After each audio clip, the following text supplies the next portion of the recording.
Hi, Andrew Cuneo here with another Alchemy deck tech. This time it's going to be a green-black deck based around Gitrog Horror of Zhava.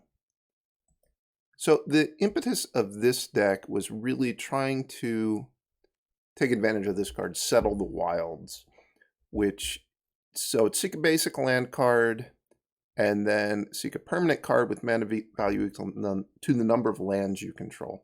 So it's a ramp spell, and it's inherent 2-for-1, provided you have a permanent card that meets the seek requirement. So kind of regardless of how you build your deck, you're eventually going to get to a point where you have so many lands in play that you're no longer going to be able to seek cards. But I have a curve that goes up all the way up to 7. So you're basically never going to get I guess you can get a 3-mana card if you play this with a 2-mana creature and 2 lands in play. So you can get a 3-mana card. You can certainly get a 4-mana card, certainly get a 5-mana card. I've also got a 6-mana card and a 7-mana card in my deck. I went through all of the cards in Alchemy, and it didn't seem like there were any 8-mana cards that were really appealing to have in your constructed deck, and certainly not 9 or 10. So this is going to be getting cards that are 3 mana through 7 mana. And importantly, it's not, it's not less than the number of lands you have. It's the exact number of lands you have. And so I think this is an important thing with the seek mechanic in general, is that it's going to give you a random card from your deck that meets the requirement, but you get to control how narrow the selection process is. So I'm playing exactly one 7-mana card. If I'm using Settle to get my 7th land, I'm always going to know what I'm going to get. Same thing with 6 mana, same thing with 5 mana. I do have a variety of 4s, and some of that is just because those were cards I just wanted to have in my deck. So that's the way I think you want to approach building with this card. That's one of the new Alchemy cards. Other new Alchemy card is Gitrog Horror of Zhava. So it's a 4-mana 6/6. It's got menace. It's kind of reminiscent of, what was the name of the card? The giant 6/6 demon that was popular in Mono Black Devotion, Desecrator Demon, something like that. Your opponent can sack a creature to tap it so that it wouldn't be able to attack or block. Rather than it getting a counter, it seeks a land card and puts that onto the battlefield tapped. So this is not a basic land. This is any kind of land from your deck, which has influenced my deck building a little bit. I'll get to that when I go over the lands. The other thing that this does, and the more important thing, is whenever you play a land, that land is going to gain the ability of green-black, tap, sack the land to draw a card. So this is appealing in a Settle the Wilds deck in the sense that if the Gitrog Horror of Zhava is in play while you're making your land drops, you now have the ability to control how many lands you're going to have in play when you resolve Settle the Wilds. To some extent, this does not give all the lands that were in play when this thing came into play that ability. It only gives it to lands that come into play in the future.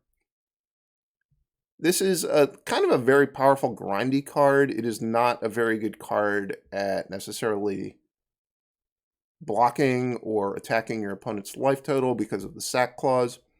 If you're going to put a card like this in your deck, you really have to be planning to play a longer game. And so that's what this deck is doing. Those are the only Alchemy cards. Going over the rest of the cards, there's some 3-mana ramp cards. I split between the Taxidermist and the Tangled Florahedron. I like having an option if they're both in my hand, having an option of how I'm going to choose to play things out. I think they're functionally pretty similar cards. One thing about the Taxidermist, I'm going to get to it in a bit. There is a very, very minor reason to have access to blue mana in the deck, so it's nice that this can tap for blue certain times. I've got 2 Bloodchief's Thirsts, which that is not a card that makes the main deck of black decks all that frequently, I would say.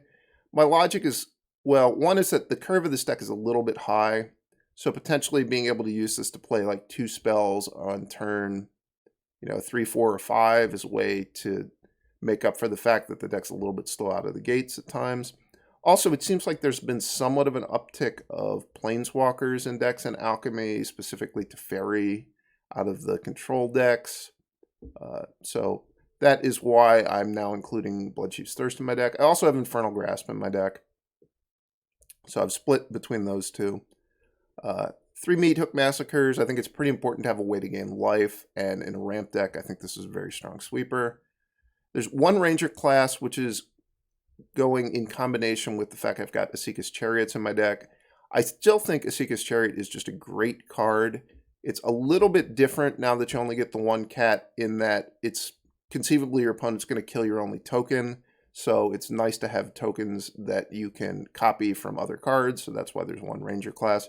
Ranger class is just also a good value card if your deck's going to be wind up making a lot of mana, which is what this deck does.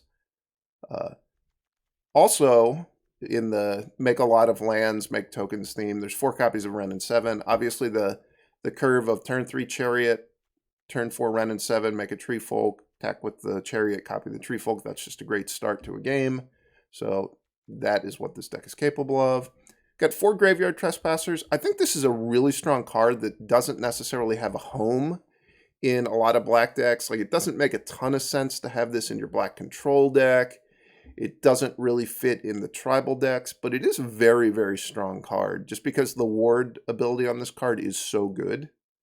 It's very hard to interact with this card without giving away card advantage.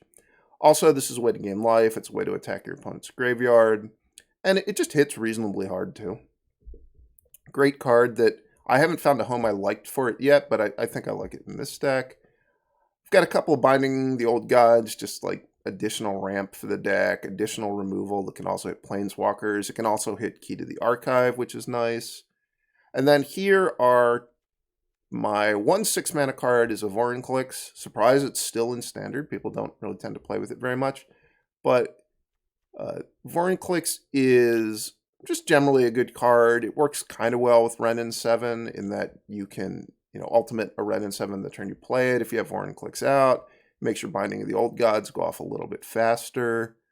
There are some decks in Standard that put counters on their creatures, or they play Planeswalkers, so it does hurt your opponent a little bit at times. So it's a powerful card that doesn't really have a great home, but I think in terms of what 6-mana creature are you going to play in this deck, or what 6-mana permanent are you going to play, because you want to have one to get off of Settle, I think it's the best one.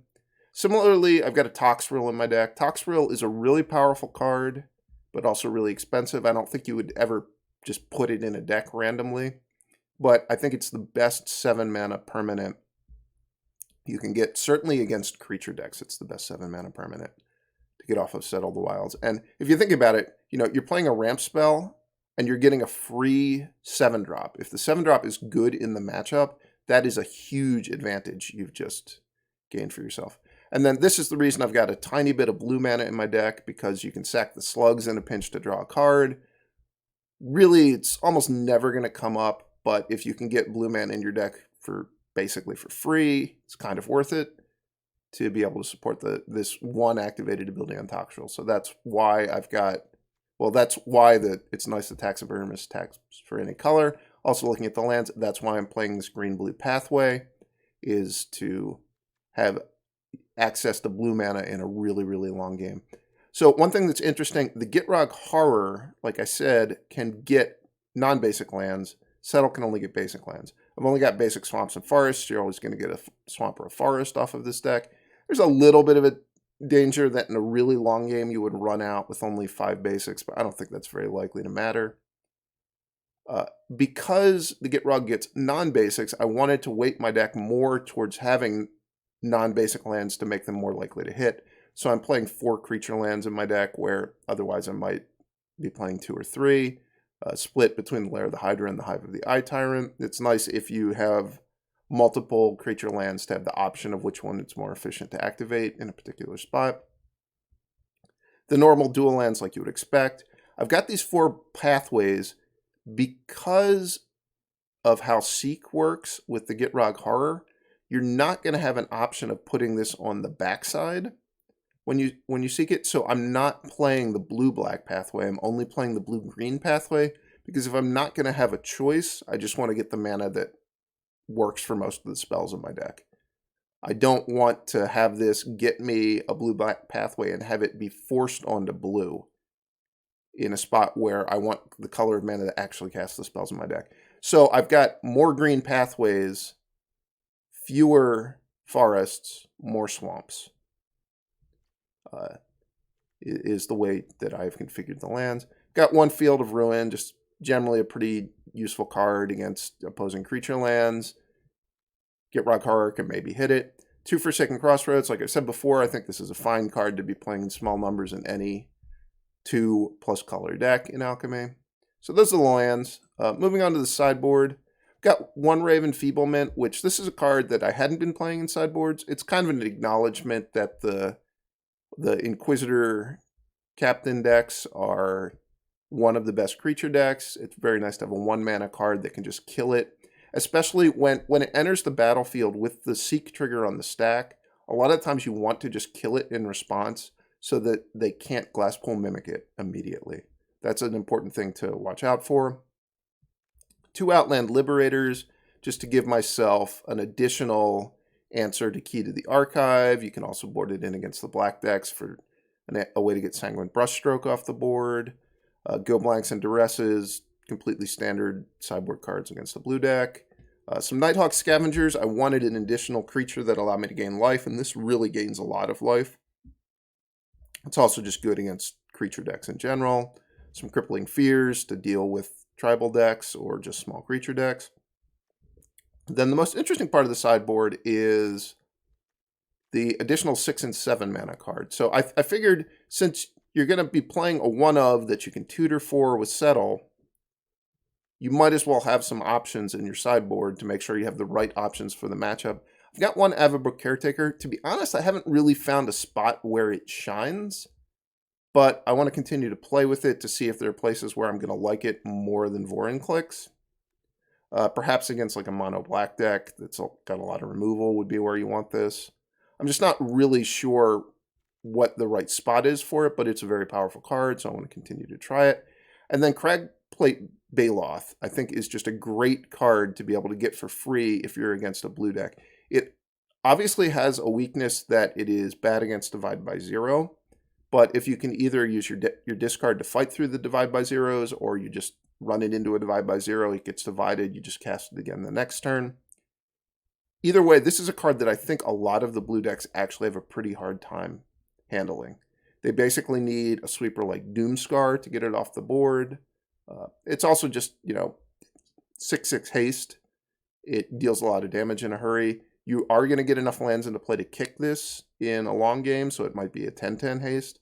I'm kind of excited about having this one in my sideboard. So that's the deck. Let's go ahead and get into some of the games. On the play, I need to draw a land to make this hand function. But it's a strong hand, assuming I get my 3rd land. And I'm going to have some time to draw into the lands because I've got some removal spells. The only way this hand would really work out extremely badly is if my opponent's playing a blue control deck where these cards aren't really going to do much.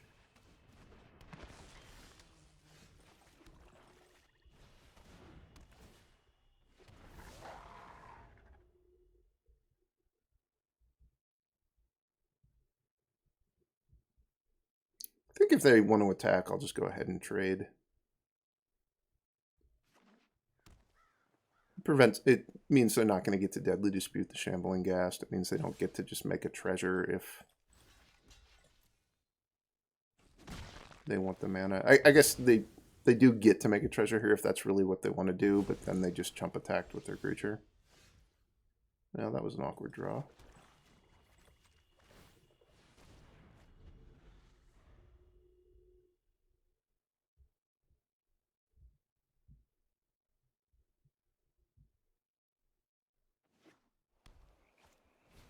The blue-black version of the sacrifice deck. Interesting. Wow, these lands really came out pretty awkwardly. I already did that.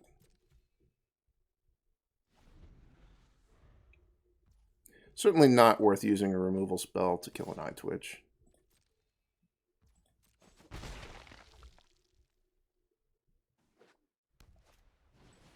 Turn Esper Edgar deck. Okay.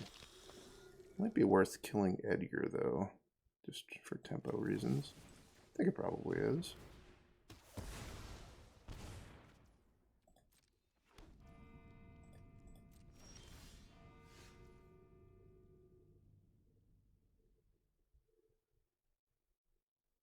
So if I play Settle this turn, I'm going to get another Wrenn and Seven. I guess that's fine.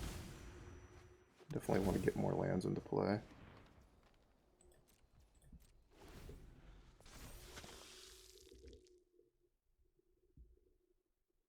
This has been a somewhat awkward initial development of the game. Having my third land not produce green, and then drawing a tapped green land as my fourth land has really slowed me down a lot. Possibly to the extent that it's going to be a problem this game.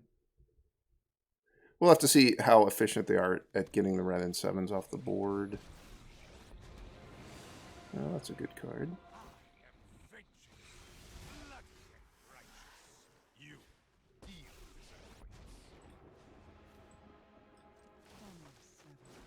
This token lives for a turn. I think I might get back in the game. If it doesn't, it's going to be a real problem. Because the Edgar's coming back next turn.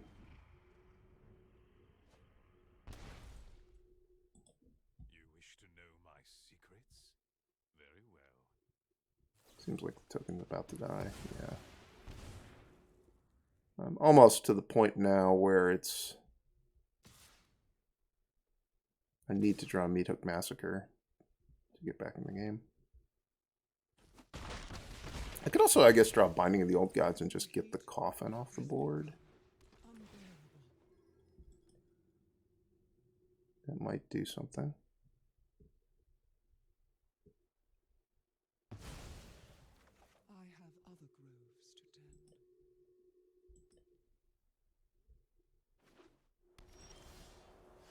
tend. This would actually really do something. If I could stall them for a turn.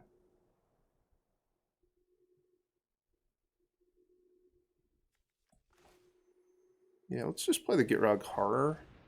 And I'll grasp the Edgar again. And we'll see if they decide to sack something just to get more of an attack in.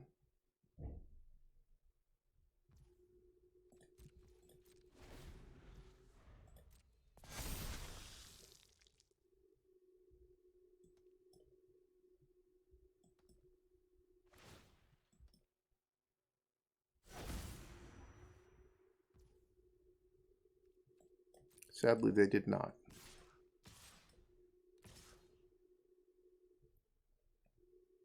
I'll just kill the big flying thing, I think, then. Or I could kill the Edgar anyway. Killing the Edgar prevents 1 point. Killing this prevents 3. I think I'll just kill this. The one thing is that I could kill the token very efficiently. Alright, that's a little awkward for me, but at least I didn't lose the 2 life. Which I might care about my life total more than having cards at this point. You can deal with my servant. Untapped land. Untapped land. Not an untapped land. Yeah. Let's move on to the next one.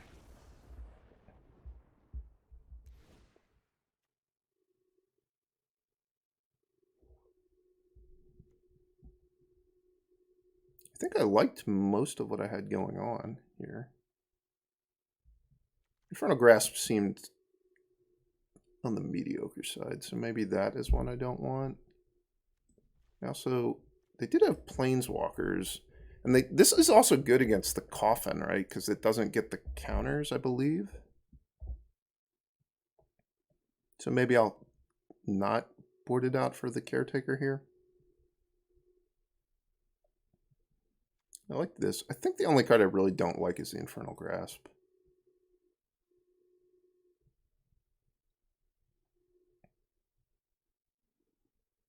Which card do I like more? I might just board into the Nighthawk Scavenger.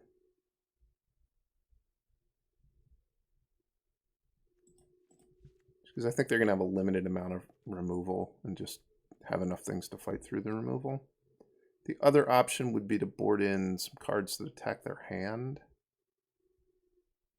I don't know that I need that, though. I think I do want the Meathook Massacres, just because they had Elite Spellbinder and Edgar in their deck.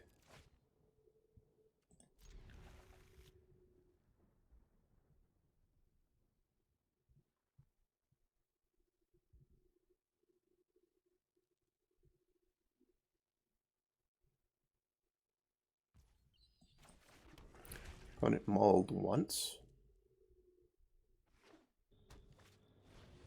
Oh, it's curtains for me.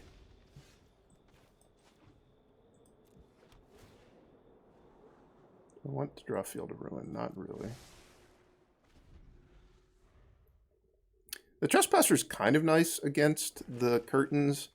You can't attack as a 3/3 through the curtains, but if they take a turn off to curtains me here, it's going to turn to night, and then this will be a 4/4.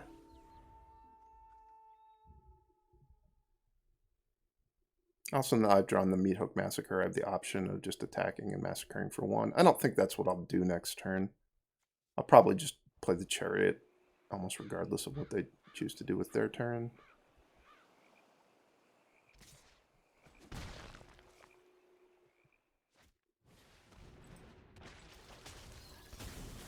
That's not a bad answer to the Trespasser. Again, I think I'm just going to play the Chariot.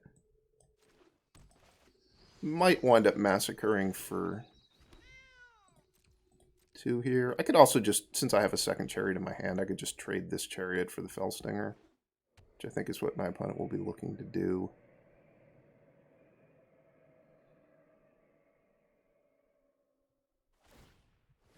Oh, it's curtains for me. I'm probably going to take my second Chariot, would be my guess.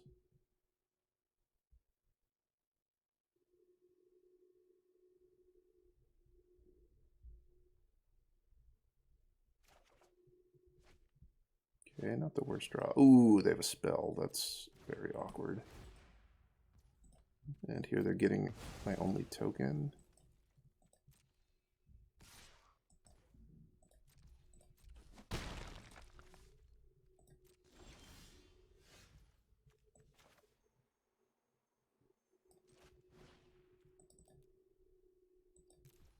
I'll just massacre for 2 because it's going to allow me to attack.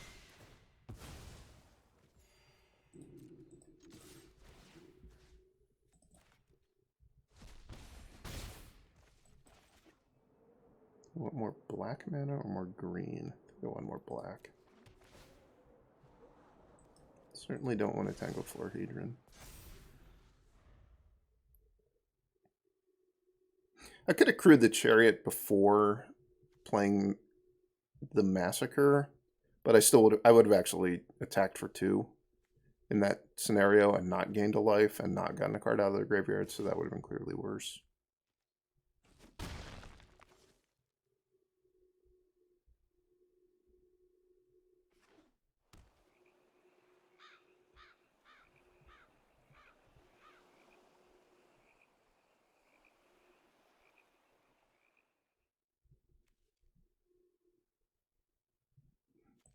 Don't have any creature cards in my yard yet to exile. They do have 1.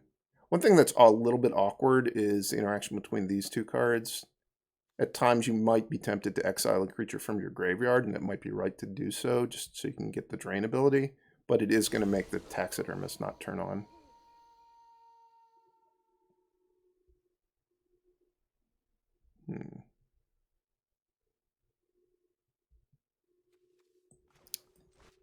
I'm going to bank on them not having a sweeper.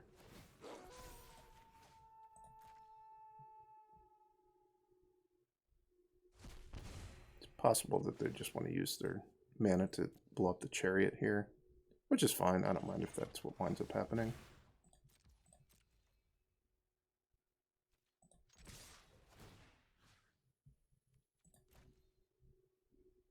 I don't think there's a reason it matters one way or another whether I exile this Chariot from my graveyard. Given the cards in my deck, it doesn't matter, and I don't think there's going to be a card in my opponent's deck that would make it matter.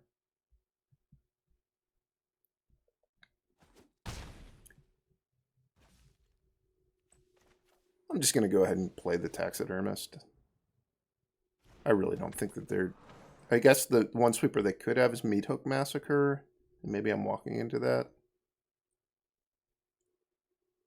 But if they play Meathook Massacre, I can at least attack them with the Hive, the Eye Tyrant. One thing I'm not going to do is play this land because I have the Gitrog Horror in my deck, and I would like to, if I draw the Gitrog Horror next turn, be able to immediately make a land drop.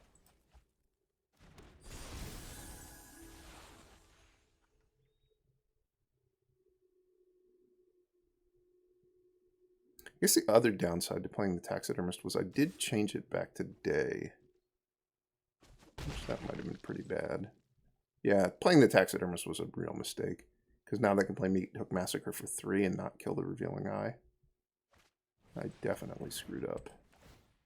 And I definitely got punished for it.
Is it time to play the Meathook Massacre for 4?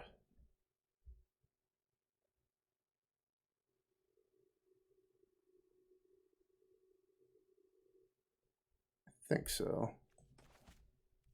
I don't really want to play Wrenn and Seven when they've got this board because it will just die right away. And they have a piece of fodder to use to power their Necrotic Fumes to kill the token if that's what they want to do.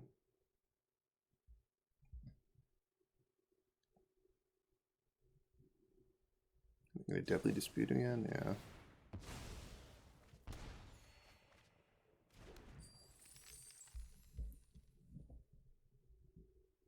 That mistake where I changed it from day to night, which meant that they could Meathook Massacre for 3 instead of 4. And they got to kill the extra Taxidermist, probably has cost me this game. They're going to have enough cards that I think they're just going to be able to grind me out.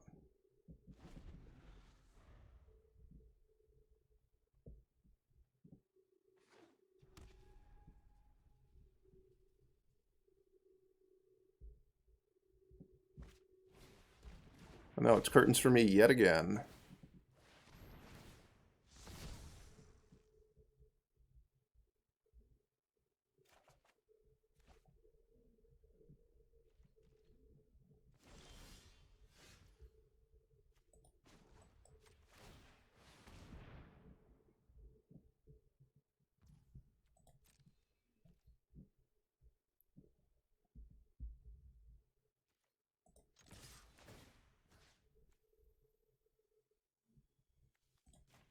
I'll leave the creatures in the yard because I could draw more Graveyard Trespassers.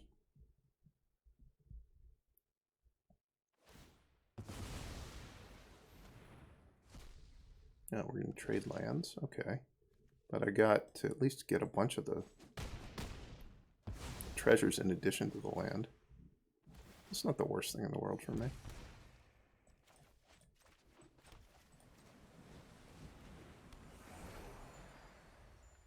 So now if I draw a Settle, I can go Settle. I'll get my 7th land, and I'll get the Toxrill.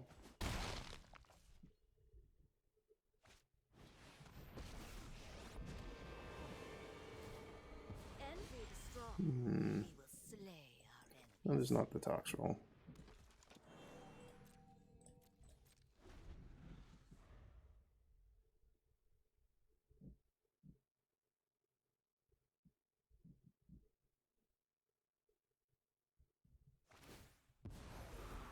Go, my children.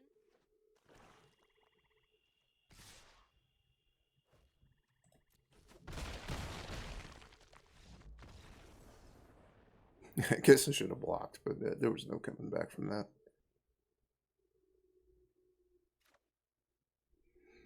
This hand is not very good. I mean, it's 3 lands, 4 spells, but no ramp, only 1 color of mana. I think that's a mulligan. This hand is certainly better. Do I want 2 Gitrog Horrors or do I want 2 Meathook Massacres? I think I want 2 Gitrog Horrors.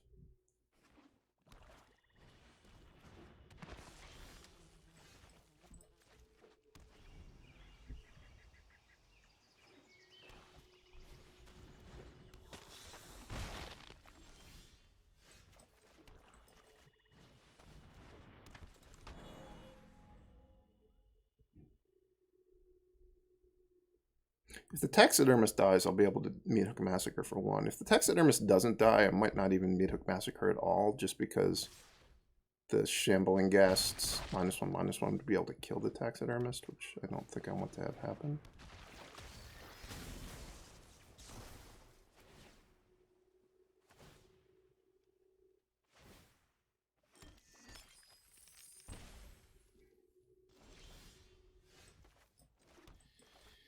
Just go ahead and get this Chariot out. The Chariot lines up really well against the Fellstinger, I would say.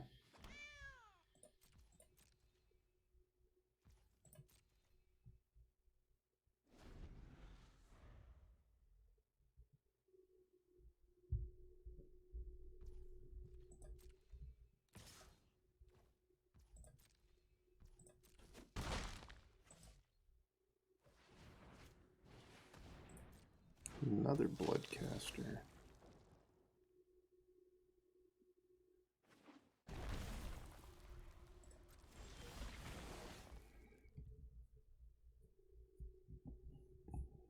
Is this the turn that it's worth playing Meathook Massacre?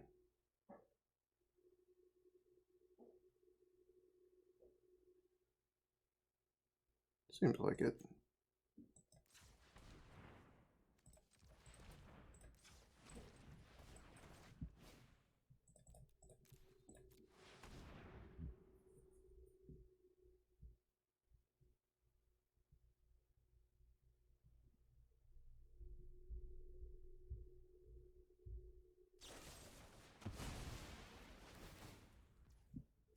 It's a lot of blood tokens.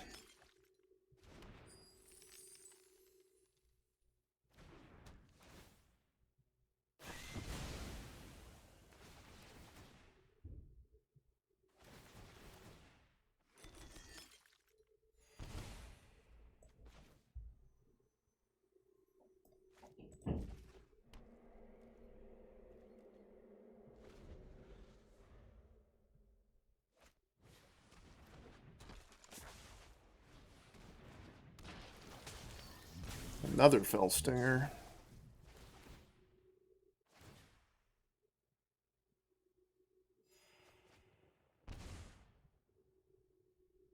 It's very hard to outgrind these black decks. I feel like I'm yet again failing to do so. I maybe should have only massacred for 1. The problem with doing it for only 1 is that then the A-Esika's Chariot is just going to get eaten by the previous Fellstinger.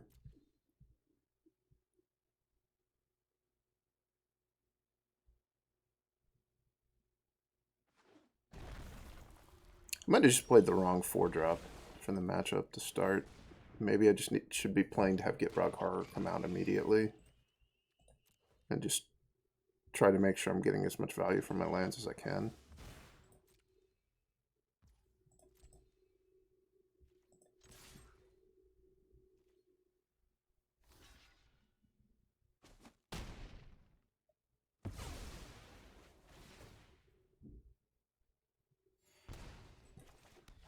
I have made their life total go down a decent amount.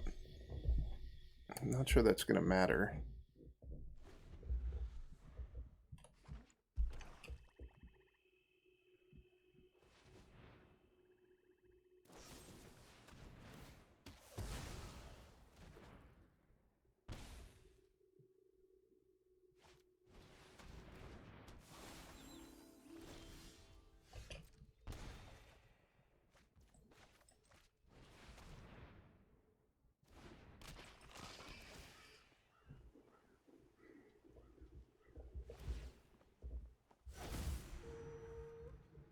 It's the music of the earth. They don't have any snow lands in their deck, so they aren't going to have blood on the snow, which is nice, I suppose. They have Hero's Downfall, which is not that heavily played card, but it is certainly a fine card. Alright, the Leeching Lurker has made an appearance.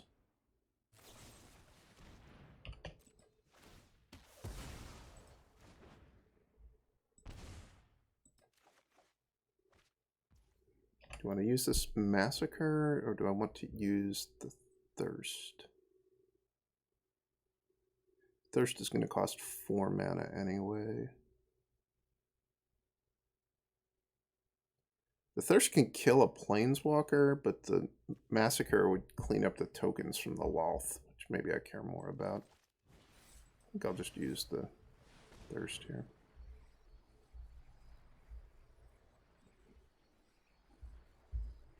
I don't really understand why they waited to my upkeep to flip the Lurker. I guess they wanted the Lurker to be a creature because they wanted to be able to potentially attack with it and gain life. Seems kind of optimistic against a black deck to think that's going to work.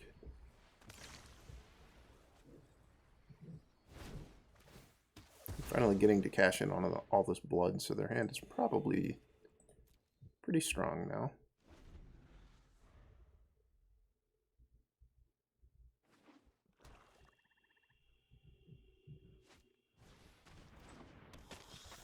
It's another Bloodcaster.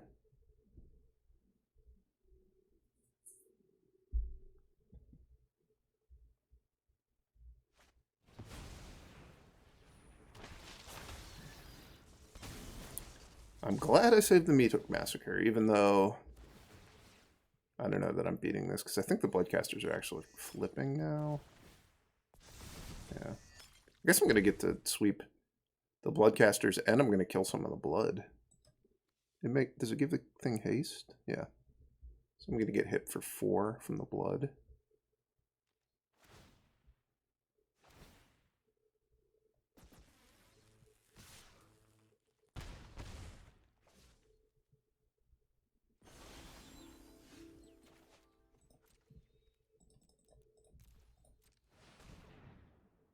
Still haven't had a chance to actually cash in some of these lands. 2 mana plus tap to sack is a very real cost. Essentially it costs 3 mana to cycle away a land.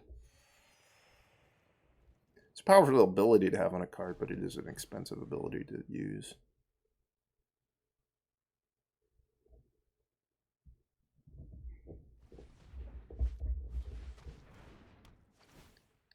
Oh, we knew that one was coming. And another one.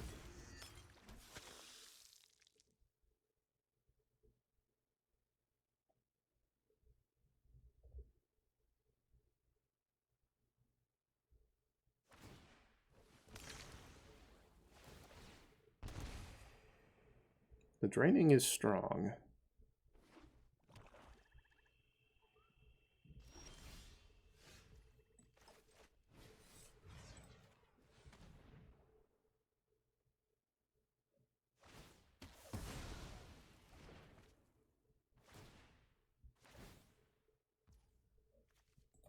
So I offset the one...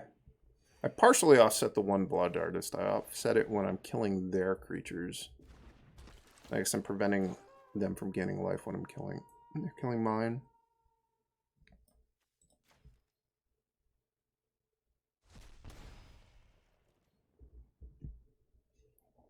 I do still have 8 points of drain just from the blood. So I can probably find another blood stroke pretty easily. Or another brush stroke. That's what it's called. I don't know that that would kill me, but it would be bad for me.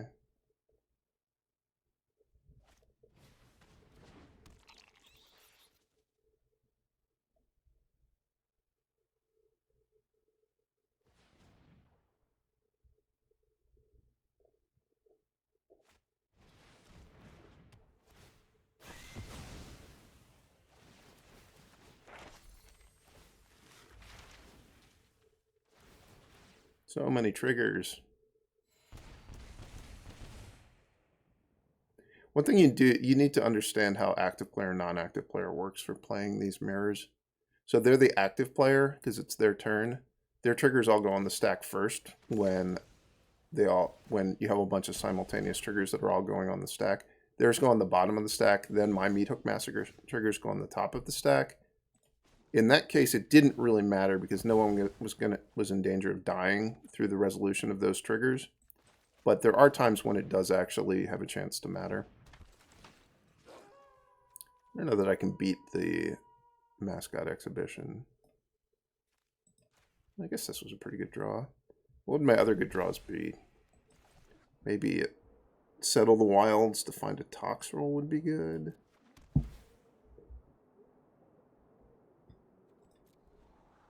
Binding of the Old Gods. I could kill the 4/4, but that doesn't really do enough. I think maybe I need to find Wrenn and Seven next turn. Or my last Meathook Massacre would also keep me alive, at least.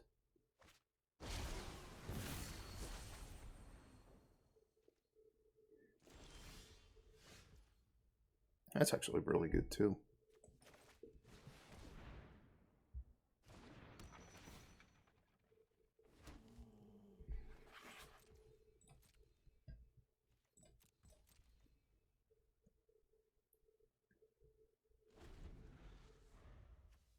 Oh, this is a weird blood token. I thought this was a clue because this is what the clues usually look like.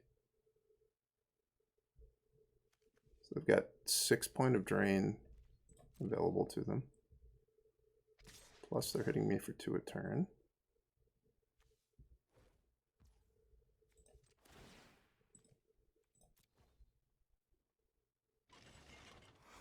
If this gets killed at instant speed, I'm going to have to chump with the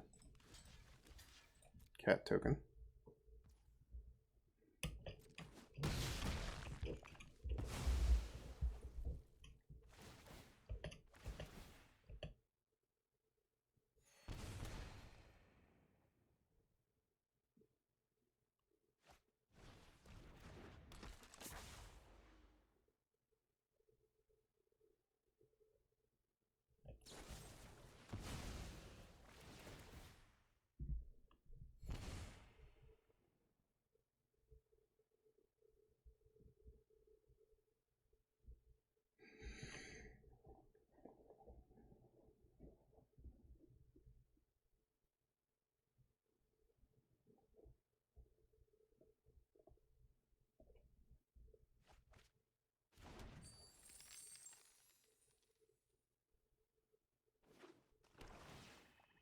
They got the cottage. What are they going to cottage back?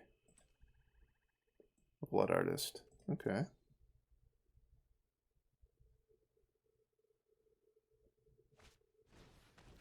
Another witch. And they're sacking it, so they're getting the Blood Artist back immediately. Not great for me. This seems like a pretty bad matchup. Their grindy elements are just much better than my grindy elements.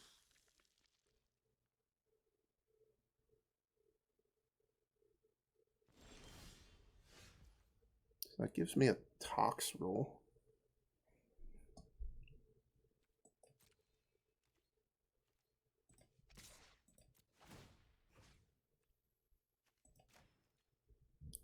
I think I might still just be dead on board.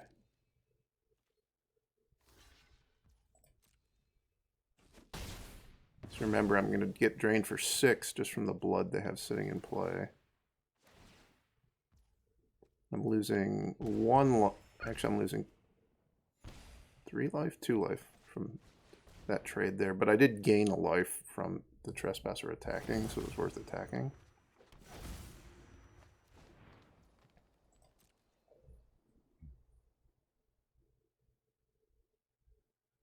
So I'm going to go down to 1. After they finish attacking. So casting the Toxrill would actually kill me, right? Oh no, it wouldn't kill me because I'm not losing life when I killed their creatures due to their Meathook Massacre. So I'm not 100% dead. I'm just 99.9% dead.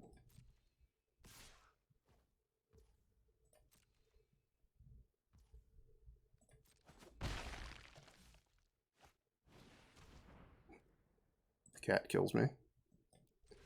Cat plus the drain from the blood token.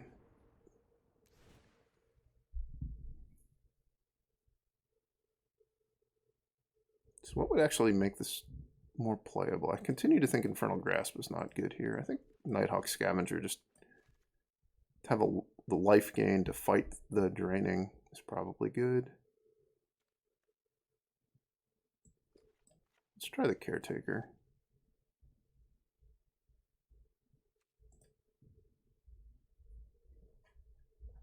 I could just go full hexproof with the Caretaker and the Baloth. The Toxrill is nice in that it gives me a card that can get the Blood Artists off the board, and it also gives me a way to just get Eye Twitch off the board without investing cards in it. I think Toxrill might actually be good in this matchup. We'll have to see.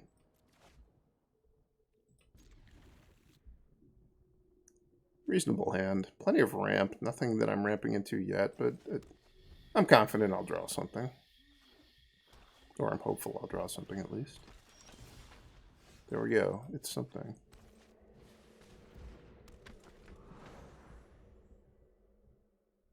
Should probably just play another Taxidermist next turn to try to get this thing in play on turn 4.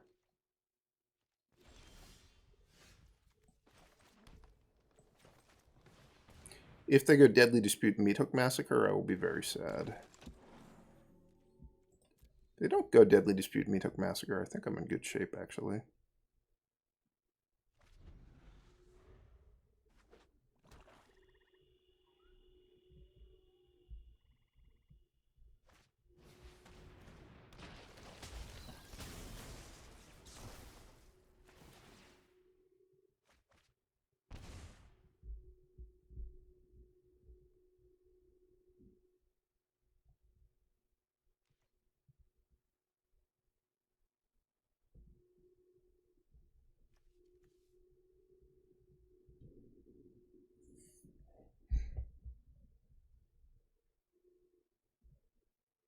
You have to discard the hand size.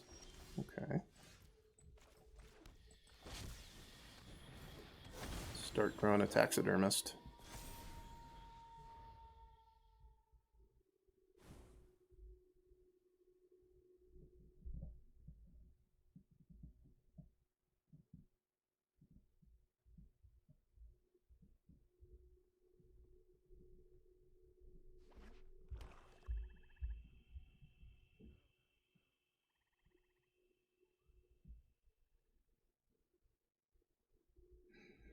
Thinking more about whether to have Toxrill or the Baloth. The Baloth does line up really poorly against all these Fell Stingers. Wow, they're Fell Stingering a Fell Stinger.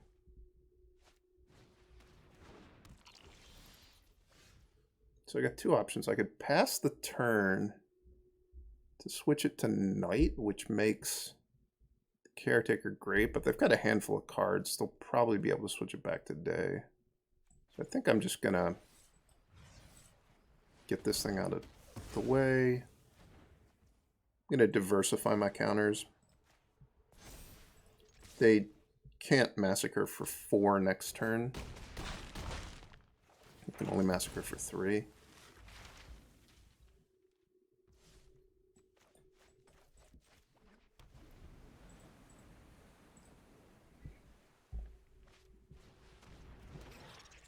I'm just making some chump blockers. Probably don't want to add anything more to the board. Alright, what do I want? I guess the only thing I can go get is Toxrill at this point because I've already drawn my 6-drop. So I'll play the land first before doing the settle. Swing out.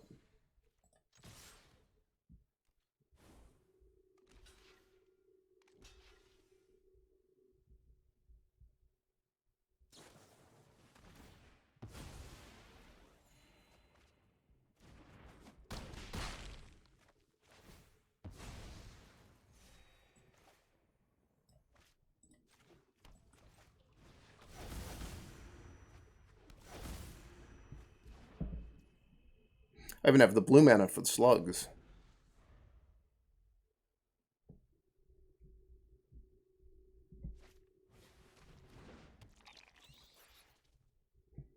This triggers at the beginning of the end step, I believe.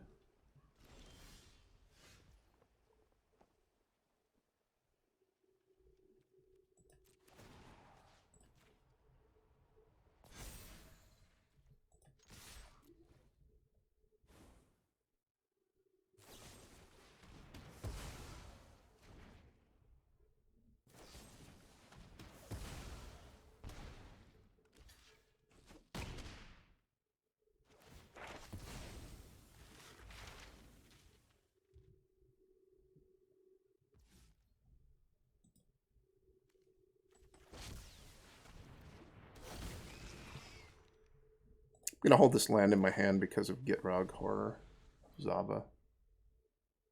I'd like to give it a cycling ability. There's no need to have it in play right away.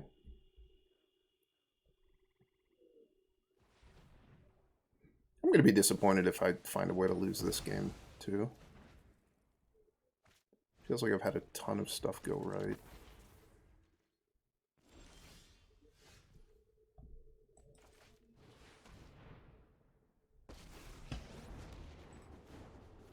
Doing this first so that I can get the counters on the Wrenn and Seven.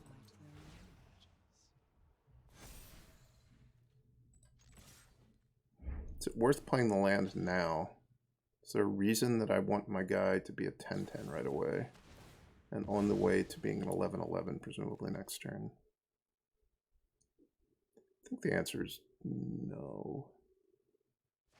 So they've got access to potentially Meathook for 7 next turn, so that's not a reason to do it. They could play Mascot Exhibition, and if they had everything block this, it would still be big enough because the Caretaker would be putting counters on it as well.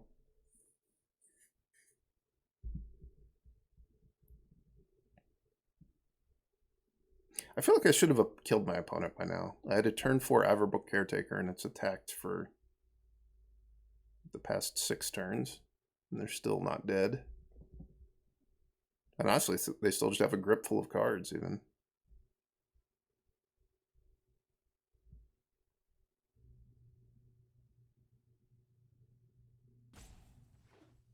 Maybe I was supposed to play the Trespasser that turn.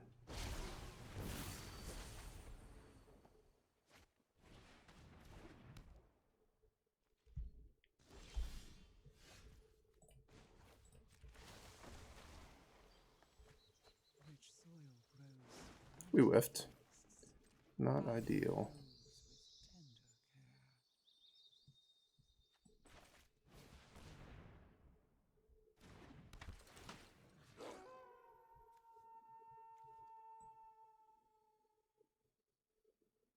Looking to see if there's a casting cost I can cut them off on from a potential Agadeem's Awakening. The answer is no.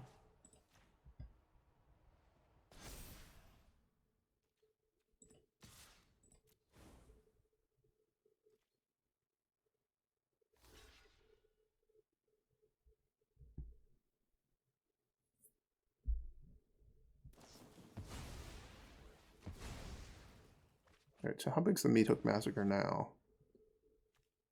It's 7. So I'm just going to play this Wrenn and make another token. I will protect Monstrous. The entire forest is in army.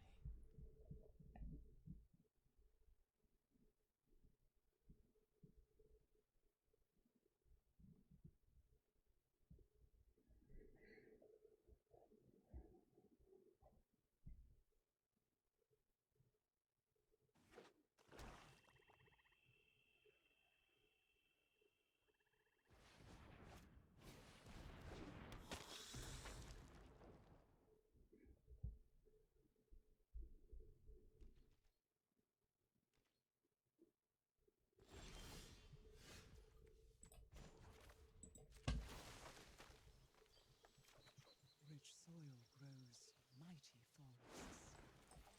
Not hit very many lands.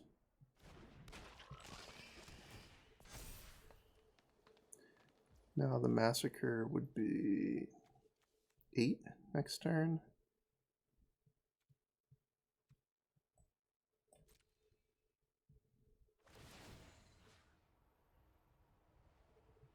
Guess I'll buff this one. I feel like they're probably going to Meathook Massacre me next turn.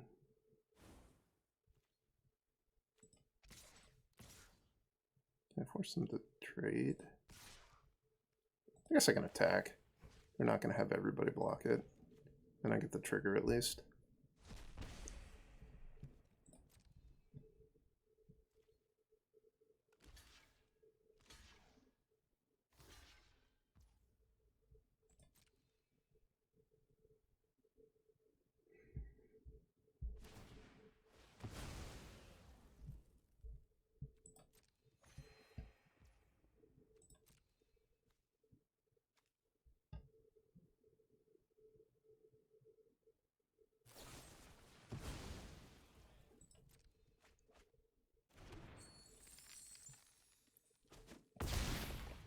Need some trample, which I can get trample if this thing flips, right? Oh no, it doesn't give trample. What's the werewolf that gives trample? It's not this one.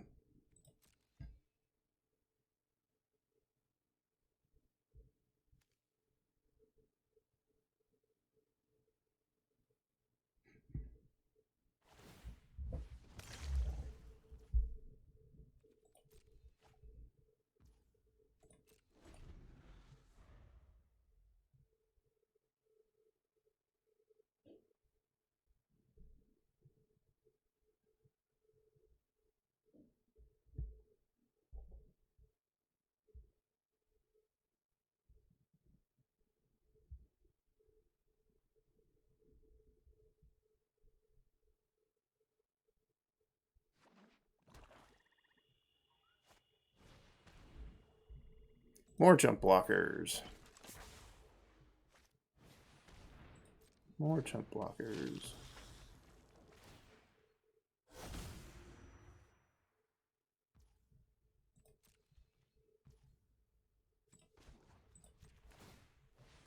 Cash in the forest.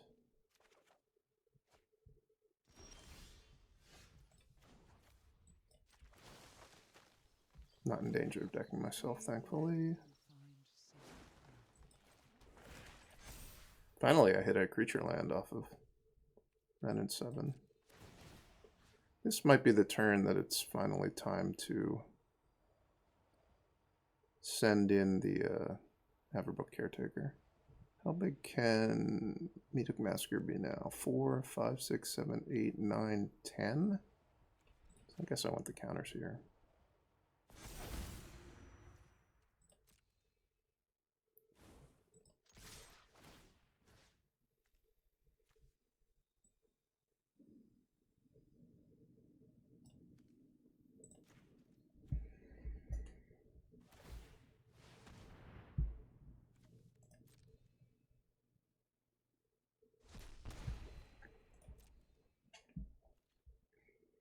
They're blocking with this thing. They're chopping down the size of their Meathook Massacre substantially.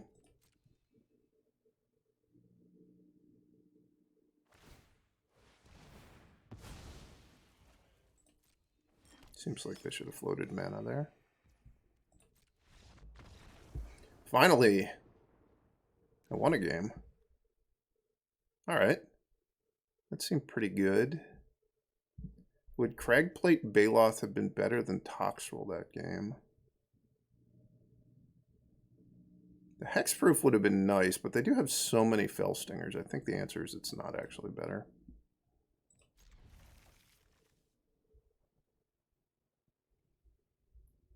CN needs some lands, but it at least has a lot of high impact cards.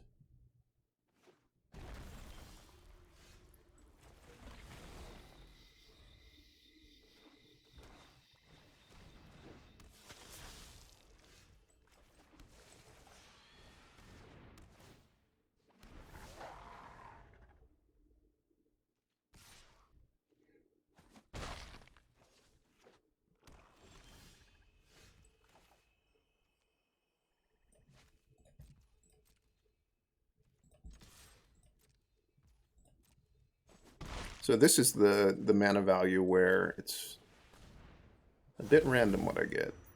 I got a Swamp, that's good. I got another Binding of the Old Gods, that's probably fine too.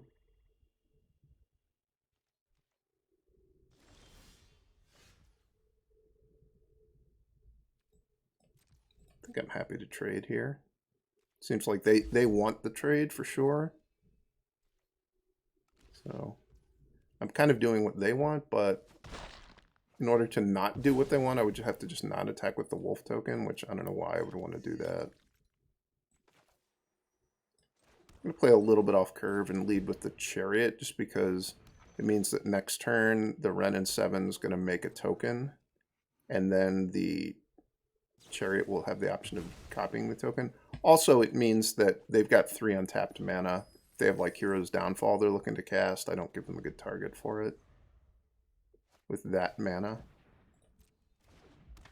Obviously, they get to keep it in their hands, so they're going to get to cast it later, but I'm denying them the chance to cast it at the point which would be the most advantageous for them. Here we'll go for the Wrenn, make a second Treefolk play, see if it works. The trees are mighty.